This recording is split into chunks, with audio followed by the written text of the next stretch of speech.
Seattle now had its first major sports championship in the modern sports era, and the celebration continued long after the final buzzer.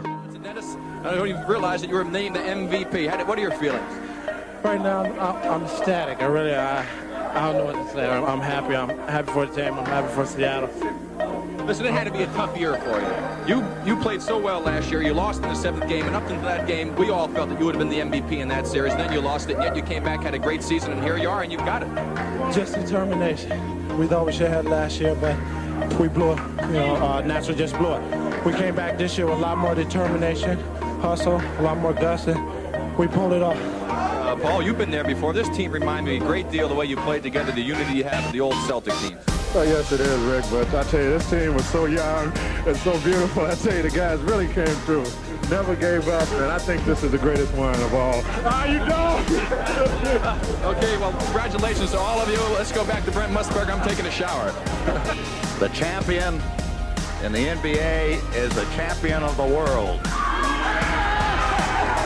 So the Seattle Supersonics are the new world champions. The championship of the world, and congratulations to the organization that put this team together. And Sam, let me reach across here. What are your thoughts right now at this moment? Friends, I'm going to be in a state of euphoria for years to come. This has been one of my main goals in life, to win a championship, and just give me another second or two. The achievements of the Seattle Supersonics start from the very top to the very bottom.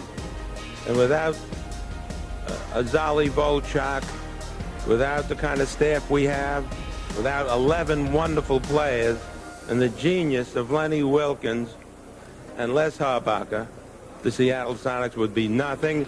And let me just compliment the Bullets for one of the finest shows of basketball ever seen in a championship. Thank you. Thank you, Sam, very much. Coach Wilkins, tonight as I looked across the way, and Rick made the observation, we'd never seen you quite this intense before during a ball game. You didn't want this to go back to a Game 6 at all, did you? Well, Brent, we definitely did not want to go back to Seattle. We wanted to clinch it here, to win it here. You know, the Bullets are true champions, and they beat us last year at home, and we kind of felt like we owed it back to them. But I think that's just good competitiveness between two of the greatest teams in the league. And we wanted it. We were emotionally involved in the game, and it was just a great basketball game. Emotions ran high from coast to coast. A sonic boom may have been heard from fans back in Seattle.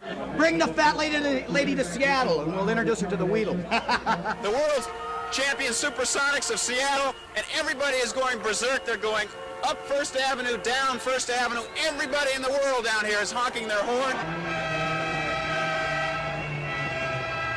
The celebration in the streets didn't end that night. Seattle rolled out the red carpet and came out in force to support their world champions. The Seattle Supersonics with a great victory in that ball game and winning 4 straight from the Washington Bullets.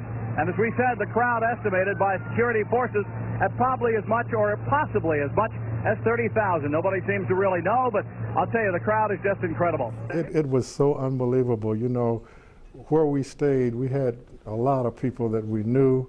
But when I came back, I didn't know that those people were going to be there. And when I came back out, they were all there and just waving at me and everything.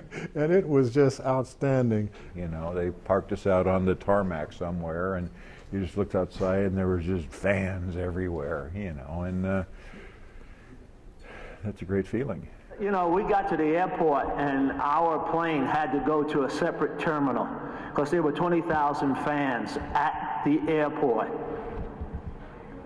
And then the parade, there were over 200,000 fans.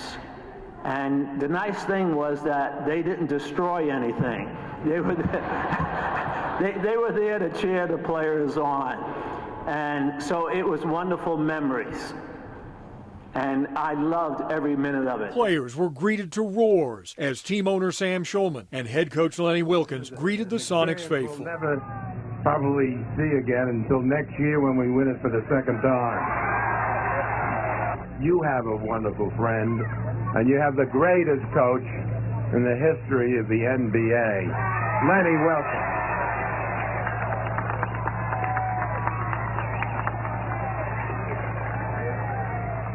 Just a few statements.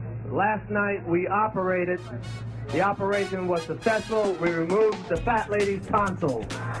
Days later, the buzz from the city's first championship in decades lingered in the streets. Downtown Seattle swarmed with affectionate Sonic fans for over 3 hours Monday to see their heroes begin a 3-mile parade from Pioneer Square to the University Square.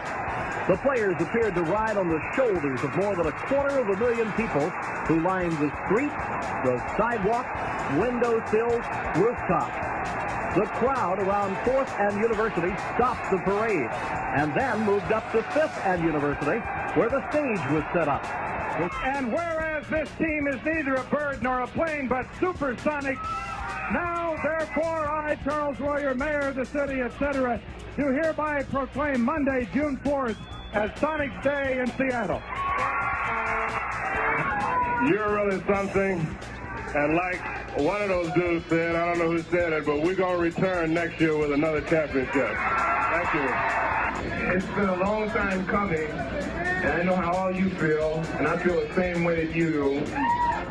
Thank you very much. We deserve it. Are you ready? Give me an S! Give me an O! Give me an N! Give me an I! Give me a C! Give me an F! And although it's been 4 decades since that joyous and jubilant parade around Seattle, the fond memories remain top of mind for many on that championship team. It was unbelievable. I hadn't even done that. You know, I had won championship before, but not the way they were doing that. And it was just outstanding. And everybody just was there and wanted to do things with us. And it was outstanding. It was just great. They were with us in '78 when we lost. It was amazing. You know, I like to say that was Seattle back in the good days. We used to practice over in Bellevue, and we used to get to the Kingdom in 15 minutes. Try that now. You know, you can't get to the bridge in 15 minutes. So back then, the town was much more intimate, and I mean, wherever you went, they knew you, and they really embraced you. So it was great back then. So now it's the best kept secret. It's out. Everybody and their brothers in Seattle now.